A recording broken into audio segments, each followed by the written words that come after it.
भारतीय संस्कृतीत श्रावण महिन्याला अनन्यसाधारण महत्त्व आहे। श्रावणात काही पदार्थ खाण्यास मनाई असते। यात कढीचा देखील समावेश असतो। कढी कित्येक जणांच्या आवडीची असते। कित्येक घरांमध्ये जिभेवर रेंगाळणारी स्वादिष्ट आणि पोषक तत्वांनी परिपूर्ण अशी कढी जेवणात हमखास असतेच। पण श्रावण महिन्यात दही, कारलं, हिरव्या भाज्या आणि कच्चे दूध खाण्यास मनाई असते। पण असं का? कढी बनवण्यासाठी तर दह्याचाच वापर केला जातो।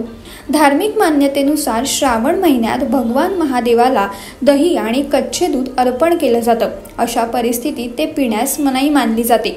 पण यामागचं वैज्ञानिक कारण सुद्धा आहे। चला तर मग जाणून घेऊया की कढी न खाण्याचं वैज्ञानिक कारण। श्रावण महिन्यात पावसाळा असतो। पावसाळ्यात आपली पचनक्रिया कमजोर होते। दह्यापासून बनवण्यात आलेली कढी पचण्यास जड असते आणि या ऋतूत पचनक्रिया मंदावलेली असते। अशा स्थितीत तुम्ही जर कढी खाल्ली तर पचण्यास अडचण येते।